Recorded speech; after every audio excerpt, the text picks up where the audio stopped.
Dear students, today we are entering into a new topic, that is the cluster analysis. The cluster analysis is mostly widely used data mining techniques. It is a very important topic. So, the agenda for today class is understanding cluster analysis and its purpose, then introduction to types of data and how to handle them, because the clustering techniques will vary with respect to what kind of data, nature of the data is. Suppose if the nature of the data is continuous data or interval data, there will be a different algorithm for that. If the data is nominal data, there will be a different algorithm for clustering. First we will see what is cluster analysis. Cluster analysis is the art of finding groups in data. In cluster analysis, basically one wants to form groups in such a way that objects in the same groups are similar to each other, whereas the object in different groups are dissimilar as possible. When you look at this picture, there are different clusters, say group of dogs, group of cat, group of chairs, group of tables. These are an example of cluster analysis. The classification of similar objects into groups an important human activity. This is part of learning process. A child learns to distinguish between cats and dogs, between tables and chairs, between men and women by means of continuously improving subconscious classification schemes. What is the meaning of this point is, a child unknowingly is able to classify different objects and able to group, cluster different objects which are similar in nature. We will explain the concept of cluster analysis with the help of an example. It is a plot of 12 objects on which two variables were measured. For instance, the weight of an object might be displayed on the vertical axis and its height on the horizontal axis. When you plot it, it is clearly visible that you are able to form two clusters. With respect to height, you see that these are the different weight. With respect to another height, this is the 60 is one type of height and second is 80 is another type of height. We are able to cluster it. Because this examples contains only two variable, we can investigate it by merely looking at the plot. In this small data set, there are clearly two distinct group of objects. Such groups are called clusters, and to discover them is the aim of cluster analysis. So, this is the purpose of our class. What is going to be there in coming classes? We will be having different types of data. We are going to cluster that different data into different groups. Many times the students may have doubt, what is the difference between cluster and discriminant analysis? Cluster analysis is an unsupervised classification technique in the sense that it is applied to a data set where patterns want to be discovered. That is, the group of individuals or variables want to be found. Why we are calling it as unsupervised learning? Because we may not know which variable will go to which cluster. We are not knowing also that how many clusters we are going to form it. The second point in cluster analysis, no prior knowledge is needed for this grouping, and it is sensitive to several decisions that have to be taken.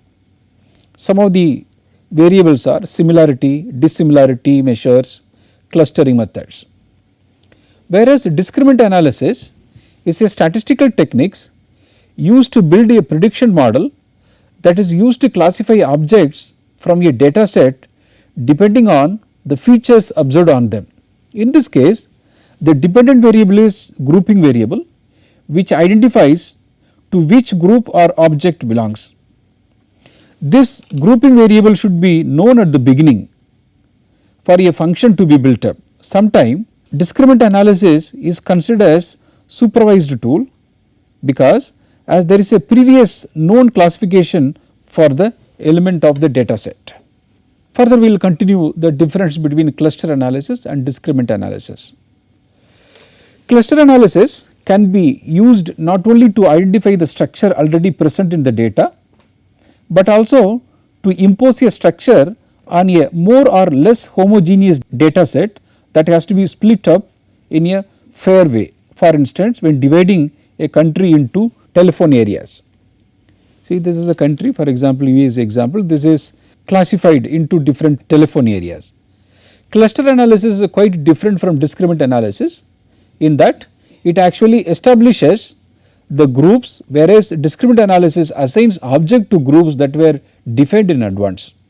That is a major difference. What is there in the discriminant analysis assigns object to the group that were defined in advance, but in a cluster analysis it is not the case. And what will happen, as I told you in the beginning, the clustering analysis and corresponding algorithm depending upon what kind of data, types of data and how to handle them for cluster analysis. As I told you in the beginning of the class, the types of data is an important point, has to be taken care while doing cluster analysis, because for different types of data there is a different type of clustering algorithms. Let us take an example. There are n objects to be clustered, which may be persons, flowers, birds, countries or anything. Clustering algorithm typically operate on either of two input structure. The first represents the object by means of p measurement or attributes such as height, weight, sex, color and so on. These measurements can be arranged in a n by p matrix, whereas the row corresponds to the objects and the column corresponds to the attributes. You see this case, the objects are in the rows like, intermediate, need. The attributes price, quality, times are in the columns. This is one kind of input. The second structure is a collection of proximities that must be available for all pairs of objects. These proximities make up an n by n table, which is called one mode matrix, because the row and the column entities are the same set of objects. One shall consider two type of proximities, namely dissimilarities, which measures how far away two objects are from each other, and similarities, which measures how much they are resemble each other. Okay, now assume that there are some variable a, b, c. So the a and b, it is written this way.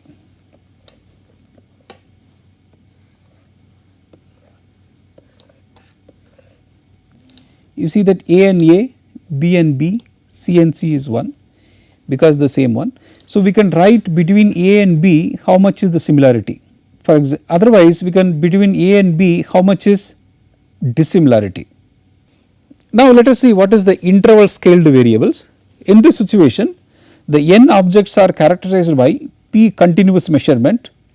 These values are positive or negative real numbers such as height, weight, temperature, age, cost, which follow a linear scale. For instance, the time interval between 1900 and 1910 was equal in length to that between 1960 and 1970. Actually, this is an example of interval scales. We have studied in the beginning of our lecture. We classified data into different 4 categories: nominal, ordinal, interval, ratio. So the example of interval is year. If it is year, what happen? We can add some numbers, we can subtract some numbers. Similarly, you see that between the interval will be same between 1900 to 1910 and 1960 to 1970, the difference is same, because we can add it, I can subtract it, but we cannot multiply. Similarly, the another example for interval data is our temperature. Also, it takes the same amount of energy to heat an object of minus 14.4 degrees Celsius to minus 12.4 degrees Celsius as to increase it from 35.2 degrees Celsius to 39.2 degrees Celsius. What I am saying is that the Fahrenheit temperature scale also an example of interval scale, because there will not be any absolute 0, but we can add, we can subtract. In general, it is required that intervals keeps the same importance throughout the scale. Interval scaled variables, these measurements can be organized in an n by p matrix, where the rows corresponds to the objects and the column corresponds to the variables. So where the fth measurement of the ith object is denoted by xif, where I is 1 to n, f is 1 to p. So here in row we have mentioned objects, in column we have mention the variables. The another name for object is cases. The variable may be different variables. For example, take 8 people. For example, what is happening in rows we have in objects. In column we have 2 variables, one variable is height, another variable is weight. Take 8 people, the weight in kilogram and the height in centimeter is given in the table. In this situation n equal to 8 because 8 rows is there, p equal to 2 because 2 variable is there. If I plot that, you see that weight is taken in kg, height in centimeter. When you plot it, it is forming 2 similar objects. We can group into similar objects into 2 category. One is cluster 1, say this, call it as cluster 1 and cluster 2. In cluster 1, for example, your row C, H, A, G will occur. In cluster 2, row D, B, F, E will occur. This is one way of clustering. The units on the vertical axis are drawn to the same size as those on the horizontal axis, even though they represent different physical concepts. The plot contains 2 obvious clusters which can in this case be interpreted easily. The one consists of small children, other of adult. However, other variables might have led to completely different clustering. For instance, measuring the concentration of certain natural hormones might have yielded a clear-cut partition into different male and female persons. In this one, since we have taken 2 variables, one is weight and height, instead of weight and height, if you take some other variables, that may bring some other type of clustering. Let us now consider the effect of changing the measurement unit. So previously we had the measurement unit, when you look at this one, the weight is in kg and height is in centimeter. Now if we change the unit, now the weight is going to be in pound and height is going to be in inch. Now for this kind of data set, let us see how this unit of this data is going to affect our clustering technique. Let us now consider the effect of changing measurement units. If weight and height of the subject had been expressed in pounds and inches, the result would have looked quite different. A pound equals 0.453 kg and an inch is 2.5 centimeter. Therefore, table 2 contains larger number in column of weights because we are converted into pounds, and smaller number in the column of heights. The heights become very smaller. Let us see the new clustering. Now what happened? Now the height has increased, the weight has increased. Now the clustering pattern is completely changed.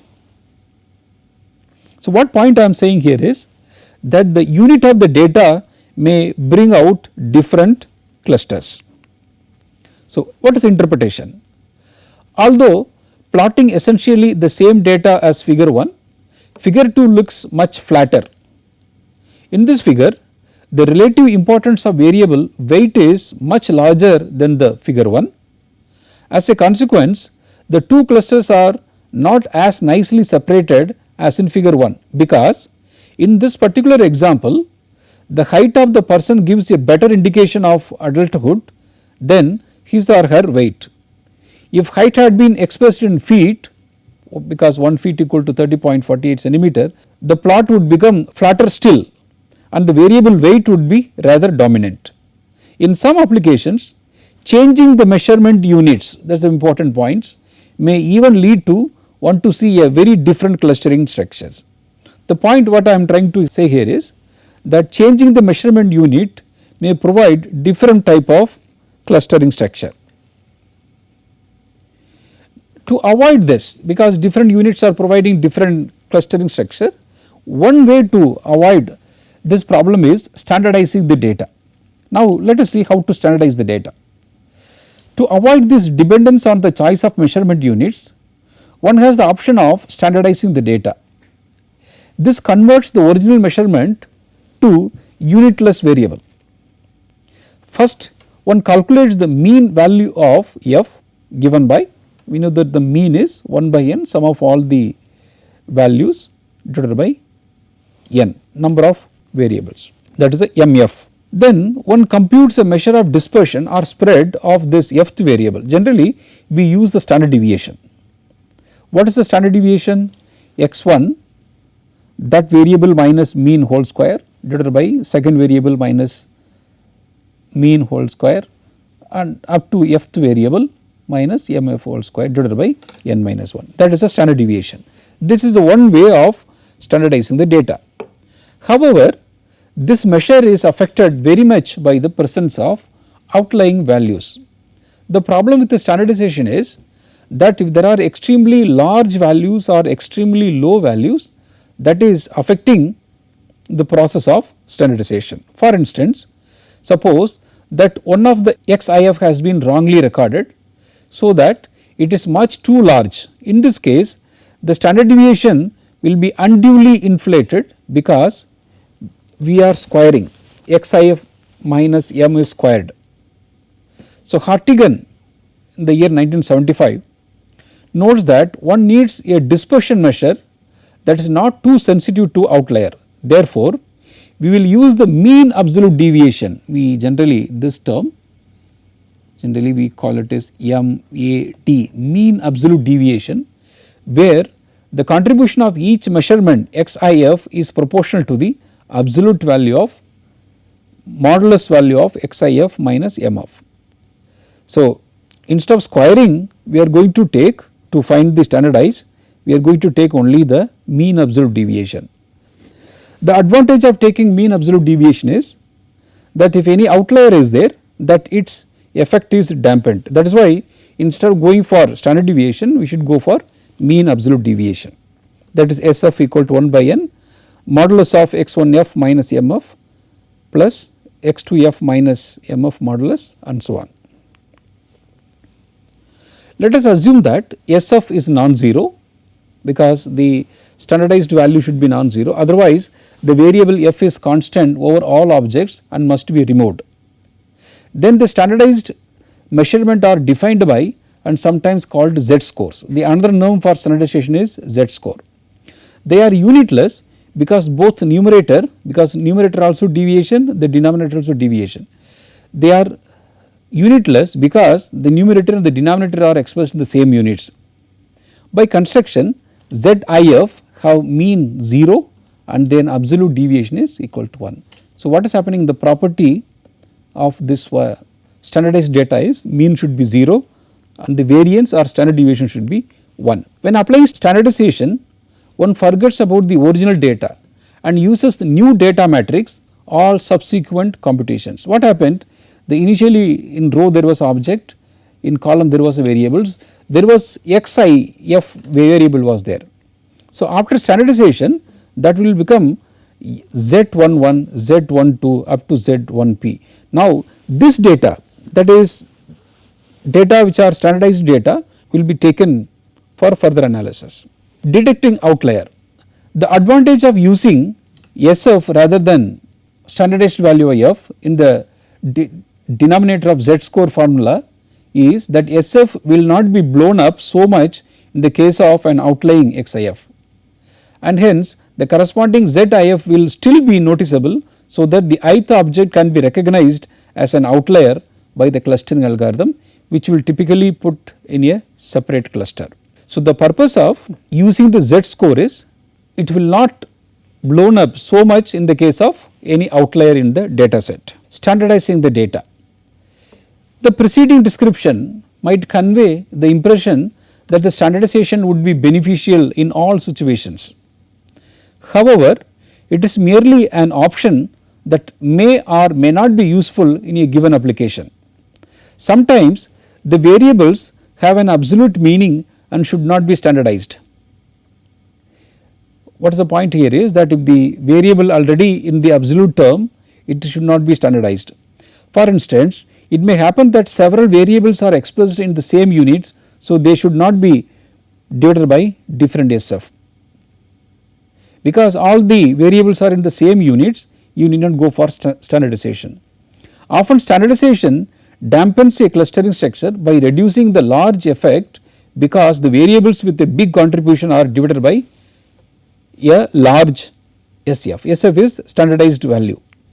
In this lecture we have covered the purpose of clustering analysis, then I have explained the difference between clustering analysis and discriminant analysis, then I have explained how the different types of data will affect our clustering structure.